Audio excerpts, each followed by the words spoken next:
pour mettre le chapitre en question. Voilà, alors essayez de me suivre. Il y a combien là? 7 versets. Alors, je baisse d'air. On va faire les chapitres 14 et 15 pour rattraper la semaine dernière, quelque chose de la semaine dernière. Et pour cette semaine, on fera les chapitres 19 et 20. Voilà, puisque aujourd'hui, normalement, dans le 929, c'est du 18 au 22. Alors, je commence avec le chapitre 14. L'Amnatsear le David, Amar Naval Belibo, Ein Elohim. Ishritu itivu alila, Ein ose tov. Premier verset, l'Amnatsear le David, comme nous avons l'habitude, depuis que nous avons commencé, eh bien, ces psaumes commencent justement par ce l'Amnatsear que nous avons traduit ainsi que l'on traduit le plus littéralement possible. Je vous avais dit le chef d'orchestre, le chef des chantres, comme il est écrit ici. En fin de compte, je vous avais expliqué Netzach, l'éternité, Nitzachon, la victoire, et la fonction du chef d'orchestre ou du chef des chantres est justement de pouvoir faire de ce pluriel une symphonie singulière, harmonieuse. Là est sa victoire, là est l'éternité qui s'entend, l'éternité étant liée intimement à l'harmonie de la réalité. L'Amnatsear le David, Amar Naval, qui a dit le Naval. Qui est le Naval? On pourrait traduire dans un langage français des plus simples, le grossier personnage. En quoi est-il un grossier personnage? Un homme qui n'est pas, je dirais, le prochain de l'autre. Vous savez pourquoi je dis ça? Parce que le prochain de l'autre, c'est Roé. Vous savez, tu aimeras ton prochain comme toi-même, et lorsqu'on n'est pas le prochain de l'autre, selon les voyelles que l'on y mettrait, eh bien, Roé devient Ra, c'est-à-dire mauvais. En fin de compte, regardez comment il est intéressant en hébreu d'entendre que celui qui serait dans l'incapacité de pouvoir assumer cet état de prochain de l'autre, eh bien, par conséquent, serait l'homme mauvais. Donc, vous comprenez que, comme a dit Aristote, et comme le dit le livre de Bereshit dans le commentaire de Onkelos, Ruach Memalela, nous avons un esprit de communication, de sociabilité, et donc le bon est dans la sociabilité, et le mal serait dans tout ce qui n'est pas sociable, bien entendu. Alors on l'appelle naval. Voilà, vous avez une définition du naval.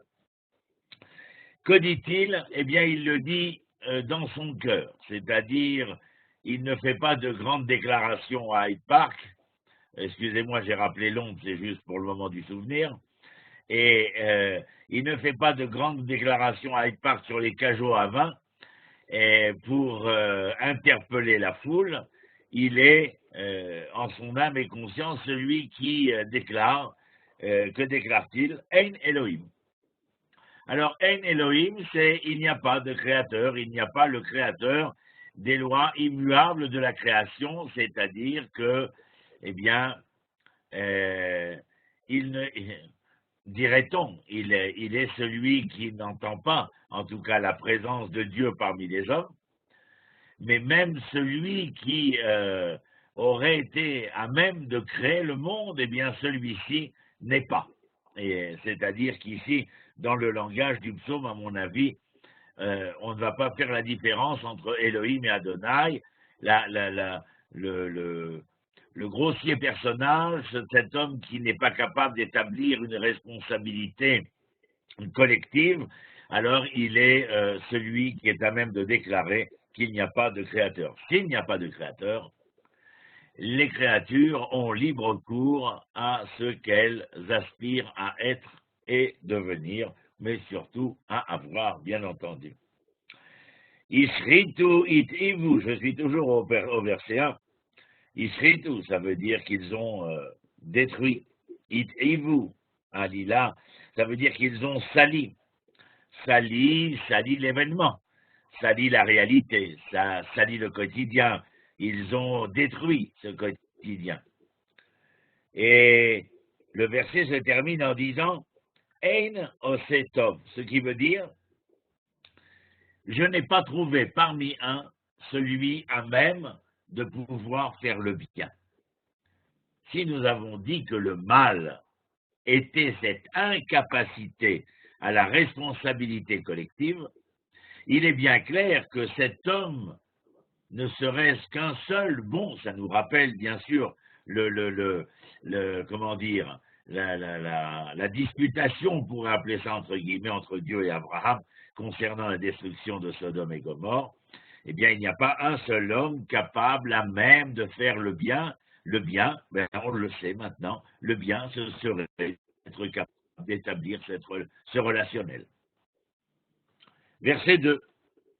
Adonai mishamayim iskif al bnei adam lirot hayes maskil shedores et Elohim akol sar yardav mehelachu ein ose tov en gam j'ai dépassé le 3, j'ai fait le 3 avec akol sar yardav mehelachu ein ose tov en gam echad. Voilà, j'ai fait le 2 et le 3 et je reprends le verset 2. Adonai mishamayim iskif al bnei adam, c'est-à-dire que l'Éternel observe depuis les balcons du firmament, il observerait Bnei Adam, les hommes. Vous vous rappelez ce que je vous avais expliqué une fois? Adam, c'est l'homme, dans sa conjugaison avec la terre, bien entendu, mais l'homme que nous connaissons, qui est nous, celui de la gestation fétale, c'est Ben Adam, c'est-à-dire Ben, c'est la racine de construire avant d'être la définition de l'enfant. Et donc, l'homme qui se construit, c'est Ben Adam, c'est-à-dire l'homme en devenir, l'homme perfectible. Vous pouvez y mettre Rousseau, la Bible, etc. Adonai Mishamayim Ishkif al Bnei Adam, l'Irot, il voulait voir quoi? Ce que nous avons dit précédemment. Hayes, est-ce qu'il y a sur la terre maskil? Maskil, vous voyez la racine de maskil en hébreu, sechel. C'est la réflexion, c'est la raison, c'est l'intelligence. Alors, est-ce qu'il y a un homme capable, véritablement, je dirais, de réfléchir? Je vous ai dit tout à l'heure que Ben, qui précède Adam pour dire l'homme, Ben était la racine de livnot, de construire. Mais le verbe construire, livnot, dans sa forme possessive, devient leitbonen, se construire. Se construire en hébreu, enfin en français, on ne le traduit pas leitbonen par se construire, mais c'est ce que cela veut dire. En vérité, se construire, c'est réfléchir. Leitbonen. Alors il n'y a pas un homme capable à même de réfléchir au vu et au su de ce que n'importe quel Pékin pourrait voir lorsqu'il ouvre ses yeux devant la magnificence des paysages, de la nature, etc., etc. Doresh et à Elohim, c'est-à-dire un personnage suffisamment réfléchi pour en appeler à l'Éternel, pour faire appel à l'Éternel, parce qu'il reconnaît, un peu comme Abraham, dans le texte de Bereshit, de la Genèse, où il dit, il ne peut pas y avoir de création, de créature, sans qu'il y ait un créateur. Eh bien, là, l'Éternel a donné, Mishamayim Ishkif al Bnei Adam, Irot, Hayes Maskil, Doresh et Elohim. Verset 3, Akol Sar. Akol Sar, ça veut dire que, en français de tous les jours, on dirait tout volcan. Tout volcan, ça veut dire que personne ne prête garde. Tout le monde se moque bien de savoir s'il y a oui ou non créateur. Yardav ne'elchu, mazé Yardav, ensemble. C'est très respectable le fait de vouloir être ensemble. Quelquefois, dans l'étude tanachique biblique, on verra que lorsqu'Israël n'est pas exactement dans le chemin que l'Éternel aurait voulu qu'il prenne, le fait d'être ensemble, d'être capable de se réunir et non point de se combattre, c'est-à-dire de voir l'autre comme son prochain, eh bien, a permis à Israël, à certaines périodes, de traverser les méandres de son histoire sans être inquiété. Yardav Neelchou Kulam, c'est en quelque sorte tout le monde, excusez-moi, des fois je vais avec mon hébreu, ils ont tous été impurifiés. Yardav Neelchou, c'est l'impureté. Vous savez ce qu'il y a de plus impur en hébreu? Qu'est-ce qu'il y a de plus impur en hébreu? La mort. La mort et l'impureté, c'est l'impureté par excellence, nous dirions. Donc, qu'est-ce que serait la pureté? Mais il n'y a pas besoin. La vie, exactement. Donc, je comprends que lorsqu'ils se sont impurifiés, après avoir sali, détruit, enfin ce que nous avons explicité précédemment, nous comprenons que là où il y a cette espèce de volonté de revendiquer un vécu Robinson Crusoe, et encore, il avait son vendredi, mais là, un véritable isolement vis-à-vis de l'Éternel, eh bien, il y a, ici, une approche Kulam Neelchou, ils ont tous été impurifiés, il y avait quelque chose de mort né en eux. Ils étaient des vivants, mais qui ressemblaient à des morts vivants, car il y avait un corps, mais l'esprit avait été annihilé. Ein Osetov, c'est la deuxième fois, au verset 1, nous l'avons vu, au verset 3, il revient, Ein Osetov, nul ne fait le bien. Alors faites un parallèle, bien entendu. Il est impur, ça veut dire qu'il est comme mort, bien qu'il soit vivant. Mais il est mort parce qu'en fin de compte, il est impur, et il est impur parce qu'il a détruit, il a sali quoi, détruit quoi? Le relationnel, la relation à l'autre, le fait de la prise en considération de l'être prochain. Donc vous voyez que tout est lié. En fin de compte, lorsque je ne prends pas en considération l'être prochain, eh bien, en clair, qu'est-ce que vous en concluez? Je m'impurifie. Je m'impurifie. Et ça, c'est assez important du point de vue social, de pouvoir entendre cela. Mais juste une remarque, Ronnie, par rapport à ça, aux gens qui sont morts, enfin qui sont vivants, mais morts en fait par impureté. Mais c'est vrai que quand on rejette toute divinité, enfin toute relation avec lui. Je t'arrête 2 secondes parce que je dis ils sont pas morts par impureté. L'impureté est conséquente du fait qu'ils ne sont pas à la quête de la vie, et où la quête de la vie, c'est la quête de l'être prochain. Voilà, je me suis expliqué. Tu comprends? Donc, c'est en cela, ils sont impurs. Mais tu ne peux pas dire de manière, excuse-moi pour le terme, de manière chrétienne, ils sont impurs. Non, ils ne sont pas impurs. Ils se sont impurifiés. Mais ils se sont impurifiés pour les raisons que nous avons explicitées. D'accord. Et il dit En Osetov, En Gam Echad.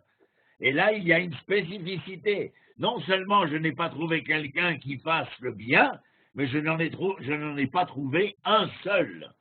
Là est le drame. Là est le drame. Verset 4. Lo yadu kol poale aven. Je termine le verset. Lo yadu kol poale aven. Ochle ami. Sheachlu lechem. Lo karahu. Ça veut dire quoi, ce verset 4? Lo yadu. Ils ne savaient pas, ils ne connaissaient pas. Vous savez comment je traduis la da'at en hébreu?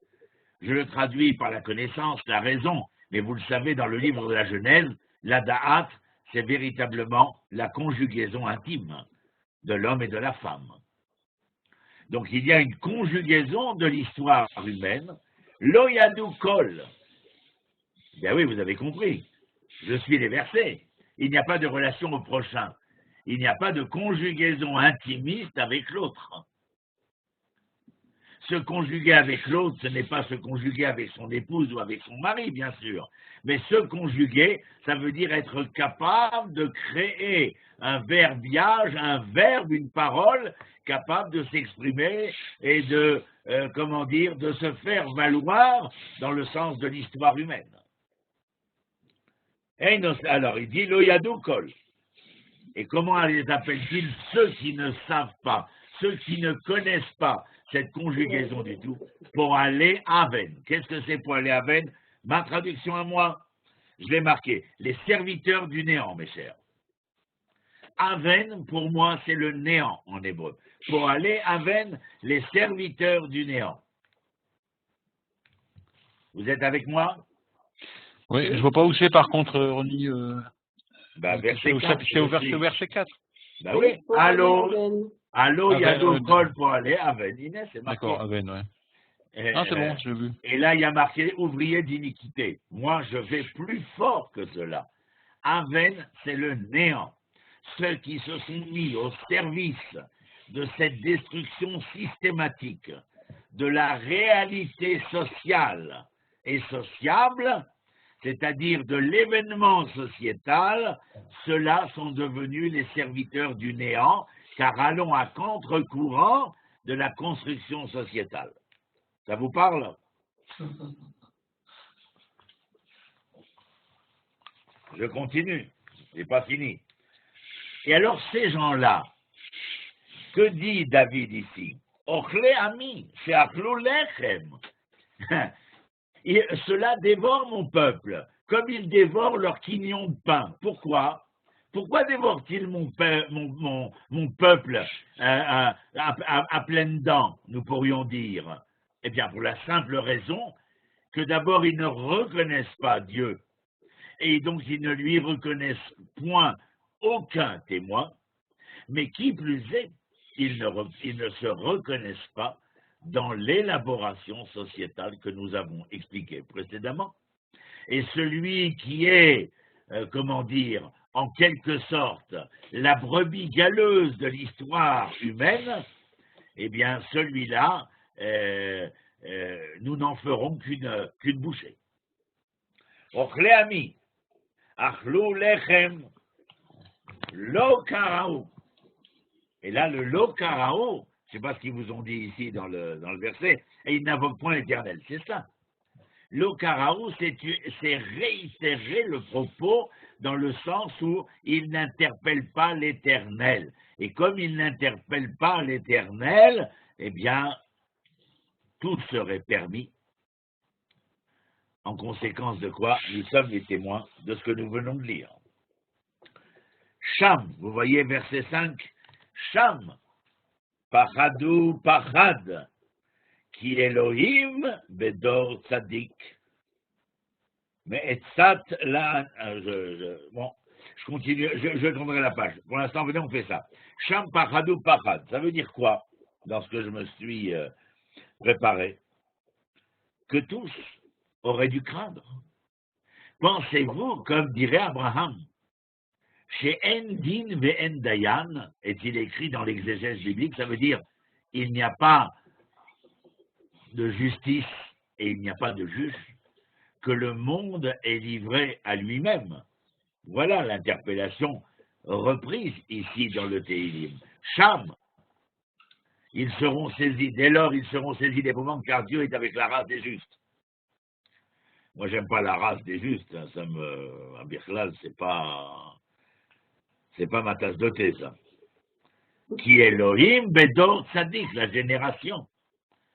Dor, génération.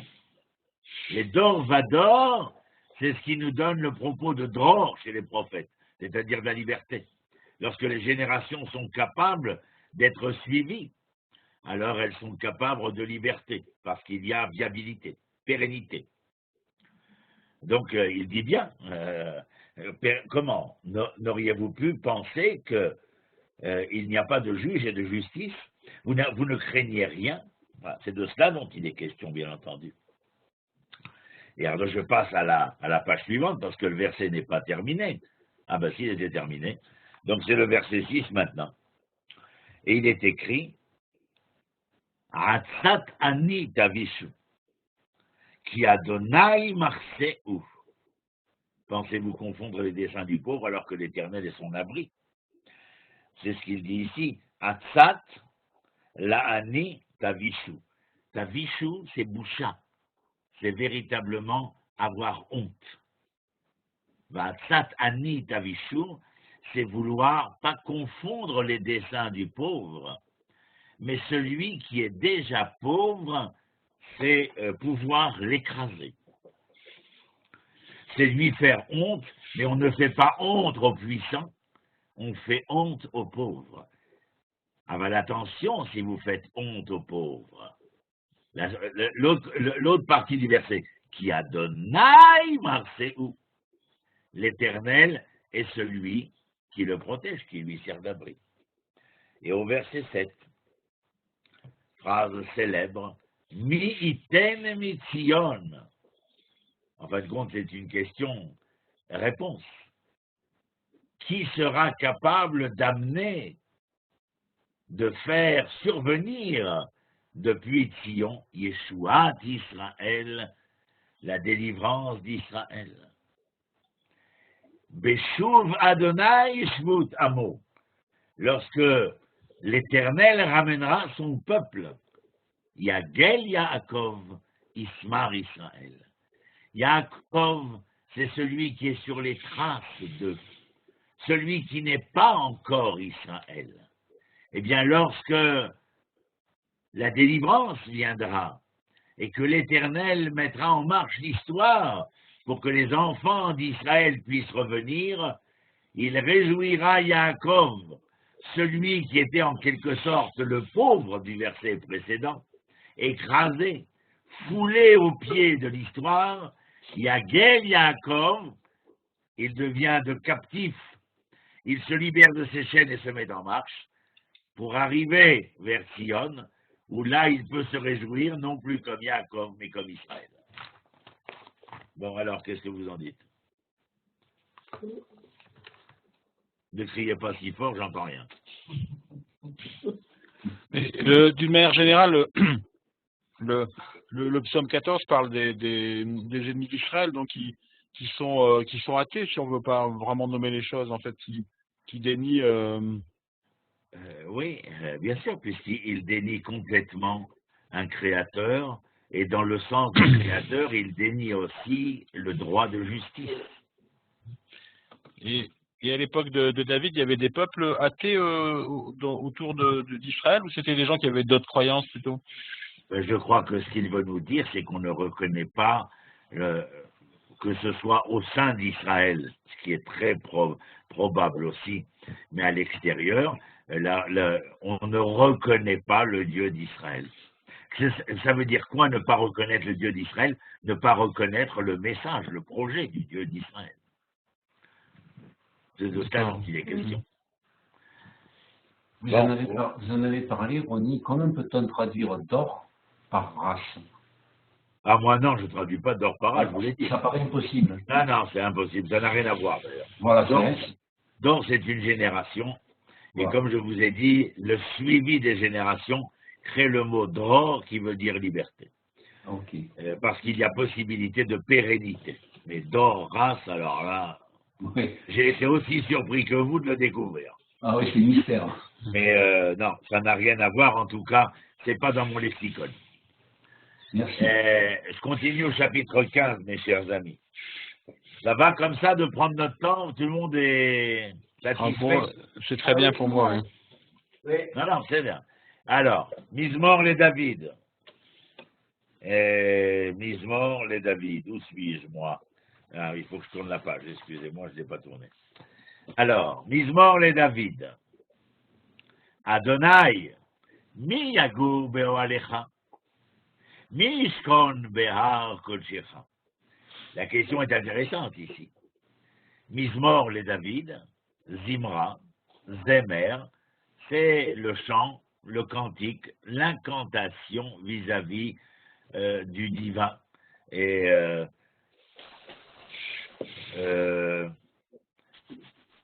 je dirais comme ça, pour faire court, comme on dit en français. Mizmor, Zemer, ce sont nos chanteurs d'aujourd'hui. Ils chantent pour nous. Shira, Shira, c'est plus le chant, entre guillemets, j'aime pas ce mot-là, mais le chant religieux, c'est-à-dire le rapport de l'homme à Dieu. Alors que le Zemer me paraît être le chant de la relation de l'homme à l'homme. Voilà, comme ça je vous ai dit les secrets de mon cœur. Mizmor les David. Adonai, je vous rappelle, quand je dis Adonai, c'est le Dieu créateur omniprésent dans l'histoire de l'humanité. Alors que le côté Elohim de Dieu, c'est le créateur des lois immuables de la création. Nous ne l'interpellons jamais. Nous interpellons Adonai dans les bénédictions, dans les prières, dans les incantations, dans tout ce qui est la relation de l'homme à Dieu, c'est Adonai qui est en ligne de référence. Donc Adonai, Miyagur Be'oalecha. Ça veut dire quoi Miyagur Be'oalecha? Qui va résider qui va résider dans ton enceinte. Mais le verbe lagour, mes chers amis, c'est séjourner et non pas résider. Pourquoi? Parce que le verbe lagour a pour racine guerre, étranger. Et donc lagour n'est pas résider, mais séjourner. Ceux qui seront dans l'enceinte de l'Éternel auront une carte de séjour. Et le verset continue. Aval, Mishkon Be'ar Kochecha. Et regardez la question. Qui résidera? Habiter. Habiter, c'est vrai. Vous n'avez pas attention que le verbe habiter en français, la racine de habiter, la consonance est bait. Intéressant, n'est-ce pas? Habiter, la consonance est bait. Eh bien, habiter, mishkon. Mais en hébreu, l'ishkon, c'est habiter, résider, comme je vous l'ai dit. Mais ce qui m'intéresse, c'est regarder le terme. La racine, c'est shochen. C'est résider, mais c'est aussi shachen. Lorsque tu résides Béar Kochecha sur la montagne sainte, tu ne fais pas que résider sur la montagne sainte, mais du fait que tu ne séjournes plus, mais que tu y résides, tu deviens le voisin de qui? De Dieu. Ah, c'est beau. Amen. Mishkon Be'ar Kochecha. Je vous rappelle encore une de mes folies. La montagne sainte, en vérité, je fais exprès, parce que selon mon lexicon philosophique du Tanakh, la montagne à partir de laquelle la vie s'insuffle. En quoi la montagne sainte, c'est-à-dire la montagne sur laquelle va s'élever le temple, est appelée montagne sainte dans le sens que je lui donne, montagne qui insuffle la vie. Comment s'appelle cette montagne, Pascal? Moria. Moria. Et Moria, écoutez bien, c'est encore un truc flippant. Moria, c'est la contraction de Moréia, l'Éternel qui enseigne. Wouh! Amen. Ça veut dire quoi? Ça veut dire que le souffle de vie qui est insufflé à partir de ces hauteurs ne l'est pas par un phénomène magique, mais par le fait que de cette Jérusalem, l'enseignement est émis. Pas la guerre, pas la paix, pas je ne sais quel folklore. D'abord et avant tout, l'enseignement. Chinour, l'éducation. Ah, c'est quand même extraordinaire. Oler Tamim. Et alors maintenant, on répond à la question qu'on a posée. Qui va résider sur ta montagne sainte? Qui va devenir ton voisin? Eh bien, regardez, lisez avec moi. Oler Tamim. Mazé Tamim, c'est pas le simplet, c'est celui qui est intègre. Et que veut dire être intègre? Ah, être intègre, tam. On dit en hébreu, Yaakov Ishtam Yoshev Oalim. Yaakov était un homme intègre sous sa tente. On dit aussi Torah Adonai Tmima, mais Shivat Nafesh, on va le voir dans un instant. Torah Hashem Tmima, la Torah est intègre. Non, il y a quelque chose qui me manque. Yaakov est intègre, oui, mais qu'est-ce qu'on entend dans intègre? Mazetami, Mazetam. Tam, c'est la capacité de pouvoir faire, comment je vais dire ça, d'être capable de réaliser à ce que les contraires puissent retrouver leur unicité. Regardez, l'étape de la loi. Celle de droit, c'est la relation de l'homme à Dieu. Les religieux vous diront, toute l'histoire de la religion, c'est de l'homme à Dieu. Rappelez-vous Cicéron, le stoïcien, au IIIe siècle, la racine latine religio, reconnaissance d'un Dieu créateur un, et le culte que nous lui vouons. Point bas. L'hébraïsme dit non. Ah, il y a une autre table. Il y a la table qui est de gauche et qui concerne la relation entre les hommes. Pourquoi Torah Adonai Tumima? Pourquoi la Torah est intègre? Parce qu'elle est capable d'intégrer en son sein ce qui pourrait nous paraître contraire, mais qui en fin de compte relève de la seule unicité. J'ai rien vu avant et j'ai rien pris, hein, c'est naturel. Non, des fois vous vous inquiéterez. Verset 3, verset 2, Oler Tamim, on a expliqué. Poël Tzedek, oh, on a vu tout à l'heure quoi? Pour aller à Ben, d'accord? Pour aller à Ben, les serviteurs du néant. Et ici, c'est quoi Poël Tzedek? Justice. Ceux qui viennent servir le droit et la justice. Dover Emet, il est le porte-parole de la vérité. Bilvavo, de tout son cœur. C'est-à-dire que lorsqu'il exprime la vérité, il vient contrarier la pensée pascalienne en disant que le cœur a des raisons que la raison doit connaître. Verset 3. Ça va? Vous arrivez à suivre? Oui, ça va. L'oragal al-leshono. Oh, encore une autre dimension. L'oragal al-leshono. En fin de compte, la traduction est pas si mal que ça. Il n'y a pas de calomnie dans sa bouche. Et comme il n'y a pas de calomnie dans sa bouche, l'oasa il ne fait pas de mal à son prochain. Vous voyez, par rapport au psaume 14, il ne fait pas de mal à son prochain. Pourquoi ne fait-il pas de mal à son prochain? Parce qu'il le reconnaît. Parce qu'il souffre sa souffrance et qu'il se réjouit de sa joie. Ceci est la définition de l'amour chez moi. L'oragal aleshono lo asa l'ireu ra'a becherpa. Il n'y a fait aucun mal, aucun outrage. L'onasa al kirvo. Il n'a rien fait contre lui, ni dans la parole, ni dans le fait, ni dans le geste. Cela vient à l'encontre de tout ce que nous avons dit de ces personnages serviteurs du néant précédemment. Nivze be'enav nimas. Ça veut dire quoi, Nivze be'enav nimas? Que celui qui doit être méprisé parce qu'il est méprisable soit méprisé. N'allez pas dire du condamnable qu'il ne l'est point. Tu veux dire quelque chose, Pascal? Ah non, je me tenais. Ah bon, d'accord. Non,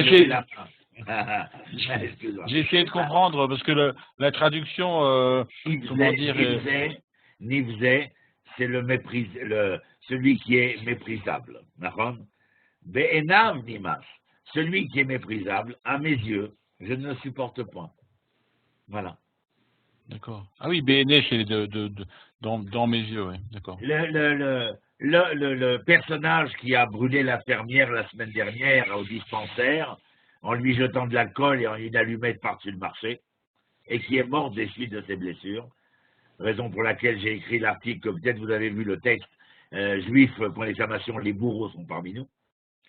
Il est bien évident que cet être pleinement misérable et méprisable ne peut trouver grâce à mes yeux. Voilà, c'est ce qui est marqué. Ça veut dire que je dis oui, je suis à la quête de mon prochain, mais pas de tous, car il y a parmi ces prochains des êtres méprisables, et lorsqu'ils sont méprisables et reconnus avec la raison d'être méprisables, eh bien, ils ne peuvent trouver grâce à mes yeux. Ve'tirei Adonai yechabed, ceux qui craignent l'Éternel. Mais là, c'est pas Iré Adonai, Iré Elohim, c'est Iré Adonai. ceux qui craignent l'Éternel omniprésent, omnipotent, omniscient dans l'histoire de l'humanité. Ça veut dire qu'ils ils ne craignent pas. C'est pas la crainte par la peur, c'est la crainte par l'amour de l'Éternel à travers sa présence, sa réalisation, la concrétude et la finitude qu'il apporte dans le processus d'évolution perfectible de ce monde. Ve'tirei Adonai yechabet, nachon, il les honore. Nishba le'ara, ve'lo yamir. Et qui, ayant juré à son détriment, ne se rétracte point. C'est-à-dire ceux qui, qui parjurent, en quelque sorte. Et non seulement ils parjurent, mais ils ne reviennent pas sur le propos qui a été le leur.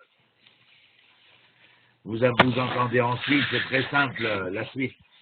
Kaspo, Lonatan, Banesher, c'est ne pas placer son argent à intérêt, Vesochad, Al-Naki, c'est ne pas accepter de présent. L'olakar, il n'a pas pris de présent, de, comment dit-on, de dessous de table, de bakshish.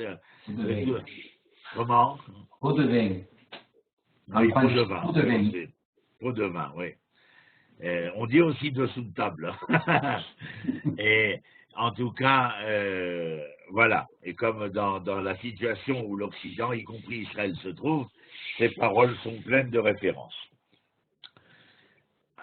Ose'ele lo yamot leolam, celui qui agit de la sorte, eh bien, il dit ne chancellera jamais, c'est-à-dire que, oui, jamais, eh bien, il ne pourra perdre l'équilibre de l'existence dans laquelle il s'investit.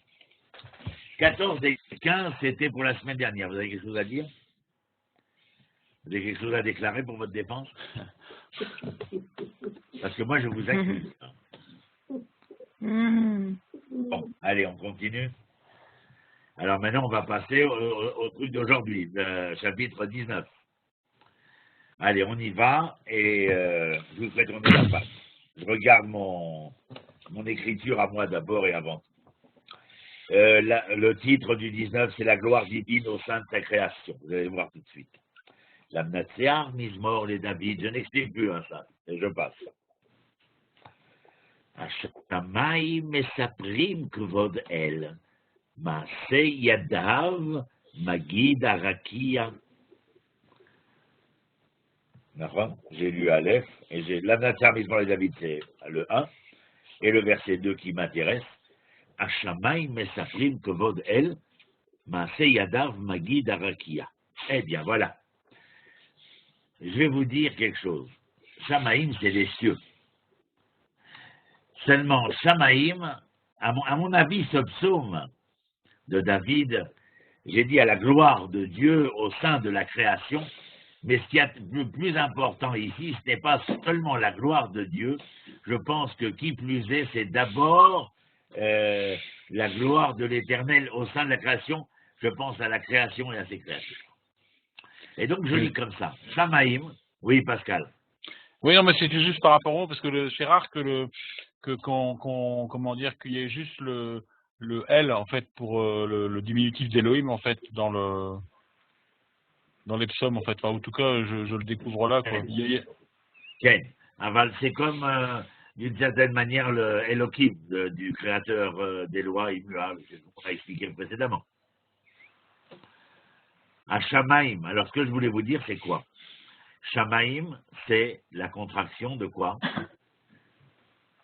De l'eau et du feu. Il y a fait méhod. Ça veut dire que ici, il y a à l'homme ce que la gloire de l'Éternel est d'autant plus louée. Je vais rappeler au chapitre 14 que nous sommes capables de voir comment ces opposés sont capables, dans leur non-opposition, mais dans leur unicité, d'être source d'une telle création. Eh bien, Shamaïm, mesaprim kvod el. C'est-à-dire que les cieux, dans ce qu'ils sont composés, du feu et de l'eau, eh bien, viennent raconter la gloire de l'Éternel. Mais vous savez, mesaprim, je vous fais des petits cadeaux. Mesaprim, c'est non seulement le mispar, le chiffre, mais c'est aussi le sefer, c'est-à-dire le nom, en quelque sorte. Dans Messaprim, il y a le chiffre et la lettre. Rien à voir avec Armand Jameau et France 2, bien entendu.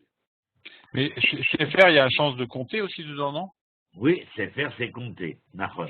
Mais on ne peut compter que si les lettres sont capables de se conjuguer. N'est-ce pas, Pascal? Donc je dis que là aussi, il y a quelque chose de très important, parce que le chiffre est quantitatif et la lettre est qualitative. Et on est capable de compter ce qui est si opposé, parce qu'il faudrait que le compteur soit lui-même dans cette unicité pour pouvoir parler de ce qui est unique. Vous me suivez? Ne réagissez pas autant, ça va me bousculer. Hashamaim mesaprim kvodel, ou maase yadav magid la rakia. Et donc, maase yadav yagid la rakia, ça veut dire que son œuvre est magid en hébreu, c'est la racine de Haggadah. Ça veut dire qu'elle est le récit. Raconter, oui. Raconter, oui, mais c'est réciter. C'est le récit, voilà. On raconte un récit. Et là, donc, on voit quoi? Shamaïm et Saprim modèle, ou Maseyada, Magid la Arakia. C'est-à-dire le firmament, en quelque sorte, eh bien, est capable, par ce qu'il est, eh bien, de réciter, de raconter l'œuvre de la création. Yom le Yom Yavia Omer. Ça veut dire quoi? Yom le Yom Yavia Omer. Ça veut dire que le jour, lui, véritablement, vient Yavia. Les Avia, c'est exprimer quelque chose. Yavia Omer, l'expression d'une parole qui est une parole d'amour, je vous rappelle. Et mort, en hébreu, c'est le langage de tendresse. L'Edaber, c'est le langage de rudesse. Et je vous avais donné une clé. Maman omeret ve abba papa medaber. Parce que le père est le droit et le devoir, et que la mère est la tendresse et l'amour. J'ai entendu une fois, pour votre petit plaisir personnel, que est mort, eh bien, aurait donné peut-être la racine latine de amor, et qu'en fin de compte, l'amour viendrait du dire hébraïque. En tout cas, on ne peut pas être en amour sans avoir à dire quelque chose. Voilà, il n'y a pas, Ronnie, ouais, juste sur Amar et Pascal, il me ramène tout de suite au pragmatisme des choses. Non, mais le sens moi, j'avais eu un enseignement une fois qui disait qu'Amar, c'était une parole un peu molle dans le sens qu'il n'y avait pas d'interlocuteur désigné. Non, pas molle. Nos sages, il emploie la shon raka. C'est un langage de douceur, de tendresse. Vaïdaber Adonai El Moshe Lemo. L'Éternel, lorsqu'il il parle comme le Père, Dieu le Père, en quelque sorte, dans le droit et le devoir, et il dit à Moshe, Vaïdaber Adonai El Moshe Lemo. À qui les morts? Aux enfants d'Israël. Lorsque moi je te parle, les choses ne s'entendent pas de deux manières. Mais lorsque toi, tu parleras aux enfants d'Israël, tu dois parler aux enfants d'Israël comme une maman. Tu sais pourquoi? Parce que les enfants, lorsqu'ils veulent une glace ou ils veulent des bonbons, ils vont demander à maman et rarement à papa. C'est vrai. Yom le yom avir omer, ve'laila laila yechave da'at. Et la nuit, c'est comme si la nuit parlait à la nuit. Yechave da'at, c'est chavaya. Il faut que je regarde mes trucs parce que je vous regarde tout le temps et j'oublie de regarder ce que j'ai envie de dire. Où est-ce que j'ai marqué ça? Ah oui. Yechave, chavaya, c'est une expérience. C'est un vécu. Et moi, je dirais comme ça, et je vous donne bien entendu ma pensée. Yechave da'at, le vécu de, vous vous rappelez, da'at, c'est la raison conjuguée. Yechave da'at, ça veut dire être capable de sentir la raison conjuguée. Et laïla, les laïla, yechave da'at, jour après jour, mais nuit après nuit, où la nuit serait capable de faire entendre à la nuit la nuit serait capable de faire ressentir à la nuit la raison conjuguée de l'histoire de la création. C'est-à-dire quoi? Eh bien, qu'elle est la nuit, mais qu'elle précède le jour, mais lorsque le jour sera et s'exprime pour dire dans le langage de la tendresse, qui n'est le jour que d'un temps, mais qu'après que ce temps soit passé dans l'instant du présent, eh bien, la nuit s'approchait, et la nuit raconta à la nuit quel était l'instant, etc., etc. Voilà. Vous voyez, il y a un certain lyrisme dans mon propos, mais ce n'est pas pour rien, parce que c'est comme ça que je le ressens personnellement. Le jour en fait le récit au jour, la nuit en donne connaissance à la nuit, mais je dis que c'est plus que le récit. Yabia Omer, c'est l'expression d'un verbe tendre. Et là, alors oui, je dis que là, c'est sentir la raison conjuguée. Ein Omer ben Dvarim. Mazé Ein Omer ben Dvarim. Vous y êtes? Oui, oui. Verset 4. Mazé Ein Omer ben Dvarim. Je vous raconte une histoire, ça va vous faire rigoler. Comme je suis bien excité ce soir, c'est très bien. Quand j'ai rencontré ma femme, elle savait déjà que j'étais un beau parleur, et que j'avais une logorée, c'est-à-dire un écoulement de la parole, et j'étais surtout un baba invétéré. Le seul problème, c'est lorsqu'on s'est rencontrés assis face à face au café à Paris, je n'ai pu piper mot. Je suis resté subjugué, ou si vous préférez, pantois si ce n'est quoi. Et elle me dit, mais tu ne parles pas? Alors après, je lui ai expliqué ce que je vais vous dire. Je lui ai dit, sachez mon ami, j'aime toujours jouer un rôle. Alors j'ai dit, sachez mon ami, ma tendre, ma belle, que quelquefois, lorsqu'on est dans le non-dit, comme chez les prophètes, nous sommes capables d'exprimer bien plus que le dire à travers le non-dit. Je suis en train de vous lire les Téhilim à travers les lettres noires placées sur le blanc, mais beaucoup de choses que je vous dis sont le reflet de ces blancs entre les lettres noires. Car sinon, qu'auriez-vous besoin de moi si c'était pour lire les lettres en noir? Déchaîné, pépère. Bravo, bravo. Bon, on continue. Ein Omer ve'en Dvarim, bli nishma kolam. C'est-à-dire, je ne sais pas si ça me plaît ce qu'ils ont traduit là. Ein Omer ve'en Dvarim, bli nishma kolam.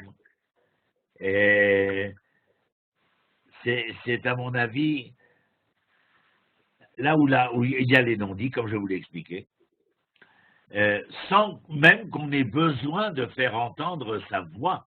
C'est cela, le non-dit. Ce n'est pas une répétition. C'est là où la parole n'est pas, où le verbe n'est pas. Là, on n'a pas besoin d'entendre la voix.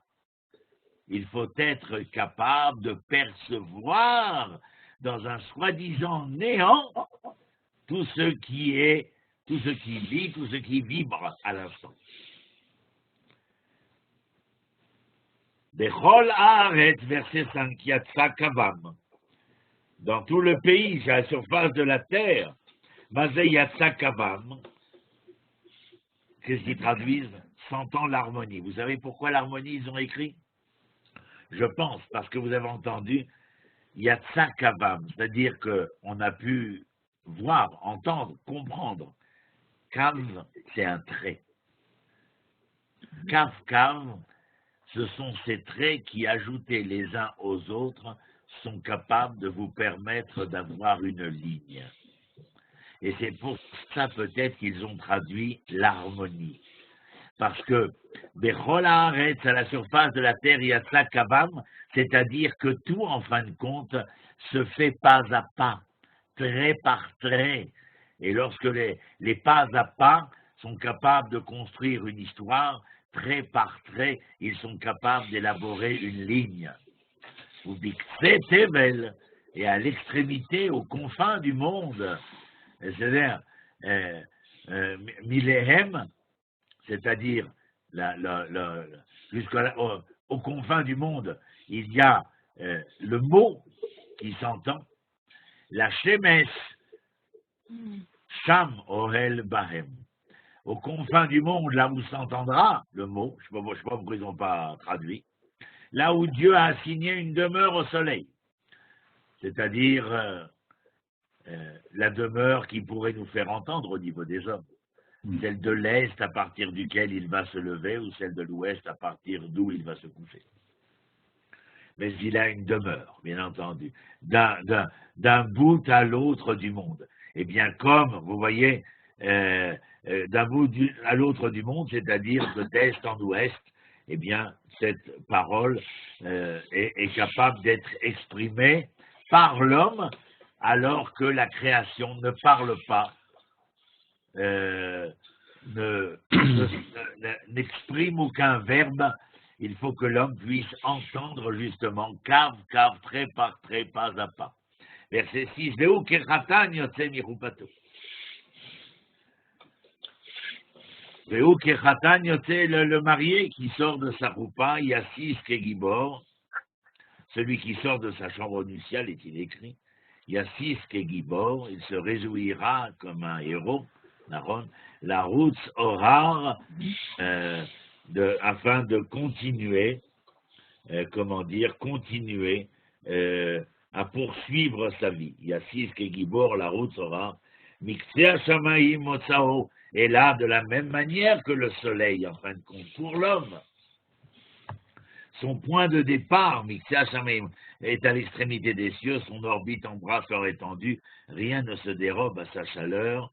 C'est le parcours du soleil, le parcours, je ne dirais pas de l'éternel parce que ça serait le limiter, mais je dirais le parcours de l'homme qui va d'un bout à l'autre, d'un confin à un autre. Miktsea shamaim motsao utkufato al ketzotam ve'en nistar michamato. C'est-à-dire rien ne se dérobe à sa chaleur. En fin de compte, bien sûr, on peut entendre le relent du Créateur à travers tout ça, mais je ne voudrais pas le limiter aux extrémités des cieux. Et donc je pense à l'homme également, dans ce cas-là, qui est son orbite en brasseur étendu, rien ne se dérobe à sa chaleur, c'est-à-dire de l'homme en mouvement, de l'homme capable d'agir, de réaliser, de faire, de concrétiser le projet divin. Et là, ce que je vous disais tout à l'heure, Torah Adonai Tmima, verset 8, Meshivat Nafesh, je l'ai déjà expliqué, je ne reviens pas dessus, la Torah de l'Éternel est intègre. Et parce qu'elle est intègre, comme je l'ai expliqué, c'est-à-dire qu'elle est capable de rassembler les opposés pour en faire valoir l'unicité, Meshivat Nefesh, eh bien, elle nous apaise, elle nous rend sereine. Et d'où Adonai Nehemana, le témoignage de l'Éternel est vrai, Markimat Petit, et il offre la sagesse à qui? Au simple. Si seulement, bien entendu, il est capable de rentrer dans cet entendement de Torah Adonai Tmima, Meshivat Nafesh. Torah Adonai Tmima, alors Meshivat Nafesh. Et d'autres Adonai Nema, Markimat Petit. Pikoudé Adonai Yesharim, Mesam Chelev. Les commandements d'Éternel sont droits, justes. Mesam Chelev, ils réjouissent. Ce qui est juste réjouit le cœur. Mitzvat Adonai Bara, l'Éternel a créé, en quelque sorte. Ah non, Bara, c'est pas la création, c'est Mitzvat Adonai Bara, c'est-à-dire que le commandement de l'Éternel, puisqu'il est juste, puisqu'il nous réjouit, il est véritablement celui qui est capable de nous éclairer, mais Irak et Naïm de nous illuminer. Mais l'éclair et l'illumination liés intimement à la justice probante. Irat Adonai Théora, la crainte, encore une fois, la crainte par amour. Comme je crains mon père, mais je n'ai pas peur de mon père, je crains mon père parce que je l'aime. Irat Adonai Théora, elle est pure, cet amour est pur. Omedet la had, raison pour laquelle elle sera à jamais. Mishpete Adonai Emet, c'est-à-dire les jugements, les sanctions, les verdicts de l'Éternel sont pleins de vérité. Tzadkou Yardav, et ils sont parfaits ensemble. Ça veut dire quoi? Eh bien que l'ensemble des énoncés de justice font que le monde est juste. C'est dans la totalité de ces jugements singuliers et particuliers que nous pouvons affirmer que le monde est vrai et juste. Sadkou Yardav, ensemble. Anechemadim Izav. Et comment j'ai traduit, moi, Anechemadim, ils sont désirés en quelque sorte. Oui, désirés, moi j'ai marqué aussi. Oui, désirables, ils ont marqué. Anechemadim, ils sont désirés autant que l'or, mi-paz. Paz, ce que c'est la platine. Quand nos enfants allaient dormir petits, on leur disait Chalomot paz, des rêves de platine, en hébreu. Ou mi-paz, rave, et d'un nombre important de platine. C'est-à-dire que la justice est plus désirable que la richesse matérielle.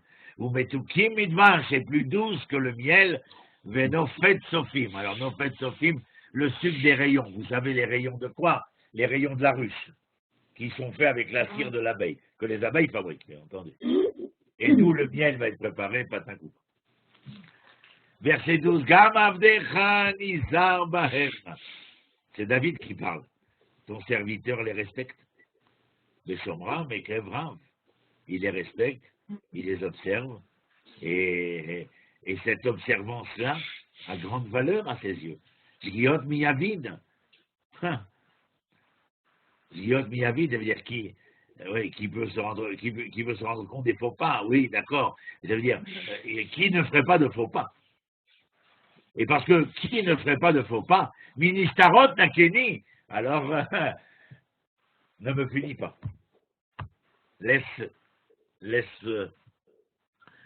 Laisse-moi, comment dire,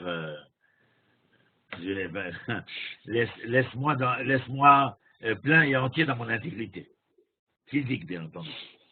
Gam izedim, chashor avdecha. Et puis surtout, tu demandes zedim. Zedim, c'est ceux qui font le mal, qui sont, comment dire, volontairement, agissent mal. Chachor Decha, ça veut dire préserve-moi de ces gens-là. Alim Sheloubi, qui ne me gouverne pas, qui ne me résiste pas, qui n'abuse pas de moi. Az Itam. Mais Niketi mi Pesharav. À ce moment-là, Niketi, ça vient de Naki, propre. C'est-à-dire que de cette manière, moi, je pourrais, comment dire, être le propre de moi et laver, en fin de compte, de toute erreur, de tout péché, de toute faute.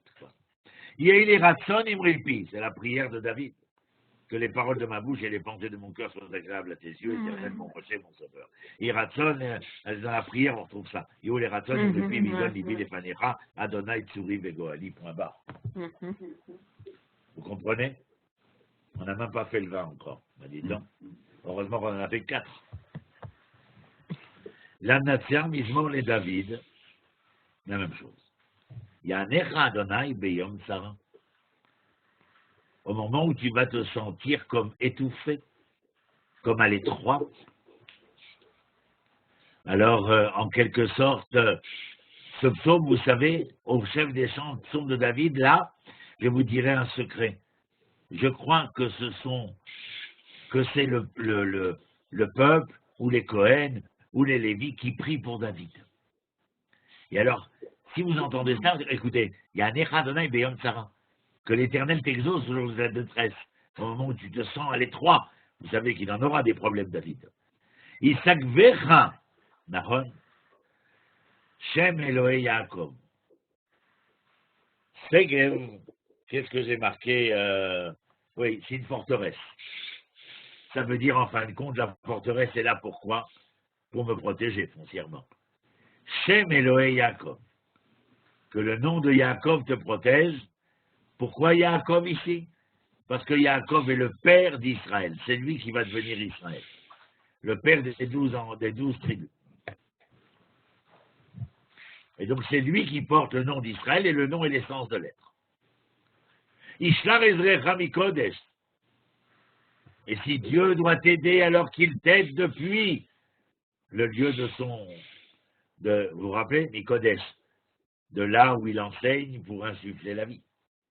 Ou Mitzion Isadecha. Mais Saad, Si'od en hébreu, c'est le soutien, l'aide, l'appui.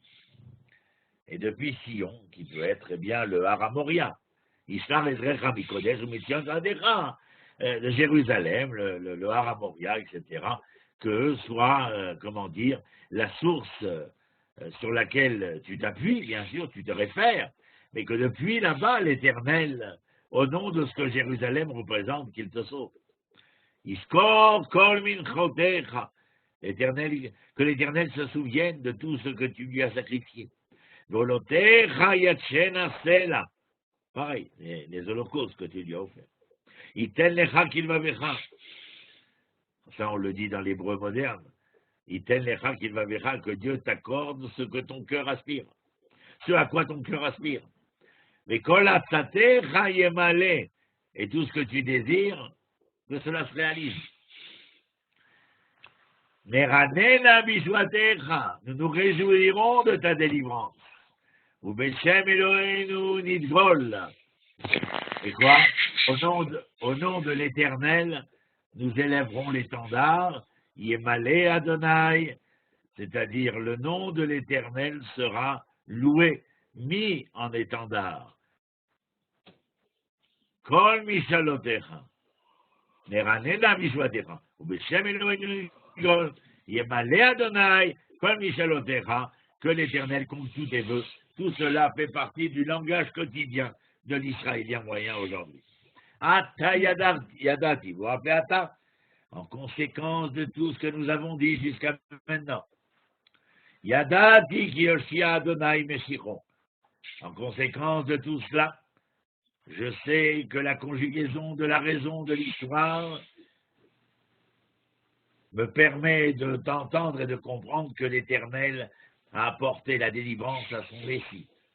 Messie, celui qui est loin, bien entendu. Ata yadati, encore une fois. Ata yadati ki Yoshia Adonai Meshicho. Non, c'est moi qui... Il y a un Néou Mishme Kocho. Et qu'il répondra. Il répondra à quoi? Il répondra à son appel, à ses incantations, à ses prières. Mishme Kocho. Depuis les cieux de sainteté. Les cieux de sainteté, vous savez comment je traduis Kodesh. C'est-à-dire de ces lieux à partir desquels Dieu est capable d'insuffler la vie dans le monde. Bigvurot Yesha Yemino. Gvura, c'est la force. Yesha, délivré, Yemino, c'est la droite. C'est métaphorique, bien entendu. Par l'aide puissante de sa droite. C'est un anthropomorphisme. Et les barechem, et les bassoussim. Certains font confiance aux chars, certains font confiance aux chevaux. Ve'anachnu, mais nous, Beshem Adonai Eloheinu Naskir, nous allons en rappelant le nom de l'Éternel. Emma Karou Venaflou, eux plieront, chuteront. Ve'anachnu Kamnu Venitoded, mais nous réussirons à nous relever et à reprendre des forces. Quand je lis ça, 8-9, je ne peux pas m'empêcher de penser à l'histoire. Adonai Yoshia, l'Éternel nous délivrera, nous sauvera. Ameler Yanenu Beyom Korenu, et le roi, l'Éternel, le roi, répondra à notre appel, répondra au jour où nous l'appellerons, nous l'interpellerons. Eh bien, mes amis, sympa. Vous avez des choses à dire pour votre défense? On n'a fait que 4 chapitres, mais c'est vrai que je me suis lâché. Là, j'ai pu kiffer et me lâcher. Parce que d'habitude, j'étais trop pris par le marathon, la course à l'arrivée. Ouais. Bon, alors, qu'en dites-vous? Je suis tout oui. Bien mieux. Bon. C'est vrai que on s'approprie plus les commentaires des psaumes quand ils sont vécus, enfin racontés avec émotion, expliqués avec émotion, je dirais. Exactement, et on prend le temps, c'est surtout ça qui nous permet. Ouais. À la limite, quand je faisais la course des 5 en 1, en 1 heure, j'avais l'impression de remplir un devoir et d'oublier ma vertu d'enseignant. C'était plus facile avec les prophètes, mais là, dans les Téhilim, ça devenait compliqué. Donc, celui qui a eu l'idée, Kol HaKavod, voilà. C'est parfait. Bon. Il va falloir rattraper les troupes ou il y avait du monde? Non, Ah mais là. bah, oui, je pense que le noyau dur est là, oui. Ah, le noyau dur. Bon, mais il va falloir les pépins, alors, dorénavant. Ah, on en fait la promo, les absents, ils savent pas ce qu'ils perdent. Hein. Non, ben, bien sûr. Heureusement qu'on a le différé aussi, grâce à Yoran.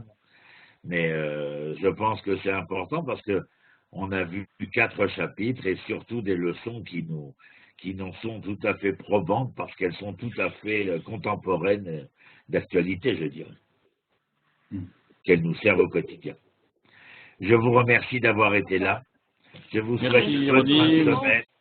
Merci, Johan. Oui, merci beaucoup. Merci à tous. Shabbat Shalom. À la semaine prochaine. Si Dieu veut. Shabbat À jeudi Shalom. prochain. Au revoir. Au revoir. Toda Rabba. Shabbat Shalom à tous. Au revoir.